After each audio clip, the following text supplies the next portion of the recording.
Jennifer and Jessica had always been known as the twins everyone admired. They were identical in beauty, smooth skin, bright eyes, effortless elegance, but if you looked closely, you would notice the tiny beauty spot just above Jessica's upper lip. That was how people told them apart. That and their personalities. Jessica was the louder one, bold, charming, the kind of girl who could walk into a room and leave with 10 new friends. Jennifer, on the other hand, was quieter, thoughtful, the kind of person who spoke less but always said something meaningful and sometimes unexpectedly funny. Their parents adored them equally, raising them with love, discipline, and faith. The day they gained admission into the University of Lagos felt like a dream fulfilled. Both their parents couldn't be more proud. Their father drove them to campus early that morning. The university gate buzzed with life, parents giving last-minute advice, students dragging Ghana must go bags, and the constant hum of Okadas and Keke Napeps dropping off newcomers. As the twins stepped out of the car, buckets, boxes, and bags piled around them, reality finally settled in. Their mother, Lisa, stepped out and pulled them into a tight embrace. "Always pray," she said softly. "Study hard and don't follow bad company." Jennifer hugged her back immediately, holding on a little longer. Jessica hesitated. She glanced around quickly, slightly embarrassed by the public display, then gave her mother a brief hug. "We'll be fine, Mom," she said, forcing a smile. From the driver's seat, their father called out, "I've sent your monthly allowance already. I'm proud of you both. If you need anything, books, fees, just let me know." They nodded, waving as the car drove off. That was the moment it truly began. The hostel was nothing like home. The room was cramped, with 3 metal bunk beds, an old ceiling fan that creaked with every rotation, and mosquito nets hanging loosely above the mattresses. 4 girls were already inside. Jessica wrinkled her nose immediately. "This place?" she muttered under her breath. Jennifer only smiled. "It's not so bad. As long as we have good roommates, we'll be fine." They greeted the others, introduced themselves.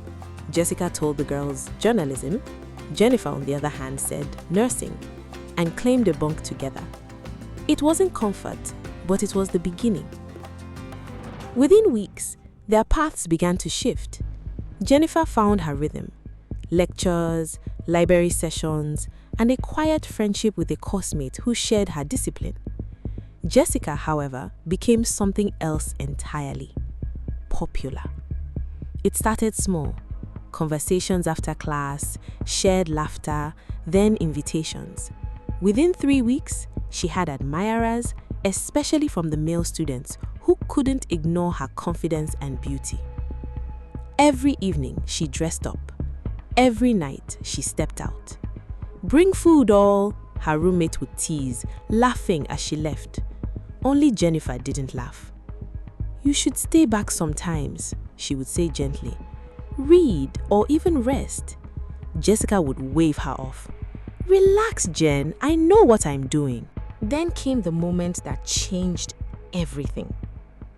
One afternoon after lectures, Jessica's friend Tasha approached her, flaunting a pair of trendy, expensive shoes.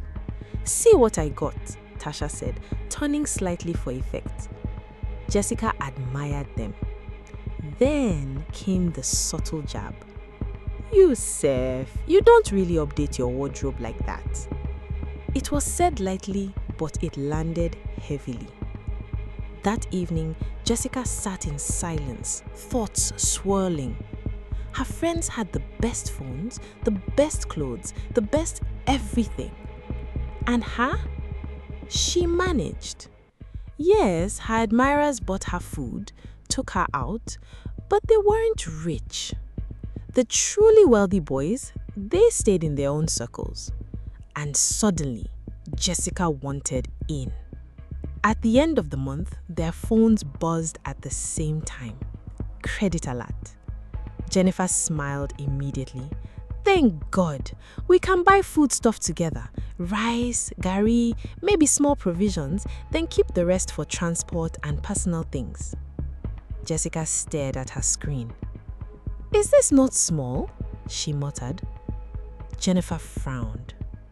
"What do you mean?" "We're girls, Jen. We need wigs, perfumes, shoes, good things." Jennifer looked at her carefully. "When did you start thinking like this?" She tried to remind her why they were in school, what their parents expected, the future they were building, but Jessica wasn't listening anymore. Frustrated, she grabbed her phone and walked out. The next day, Jessica called her father. "Daddy, I need money for textbooks and handouts. It's a lot."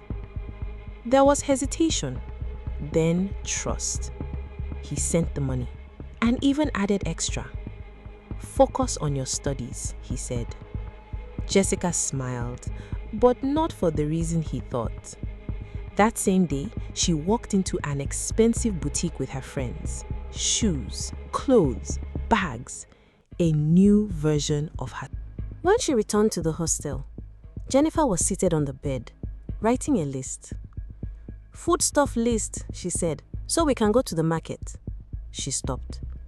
Her eyes moved slowly to the shopping bags in Jessica's hands.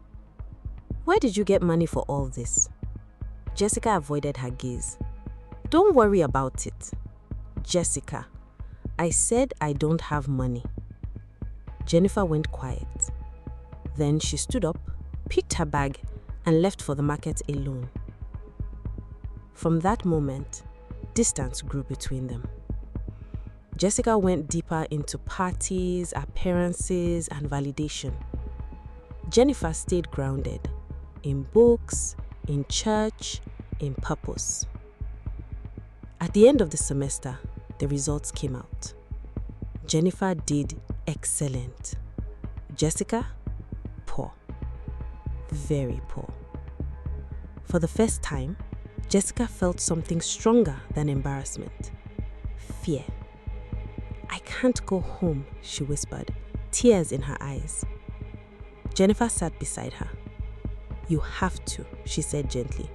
"Tell them the truth." Jessica shook her head. "I've messed up." Jennifer took her hand.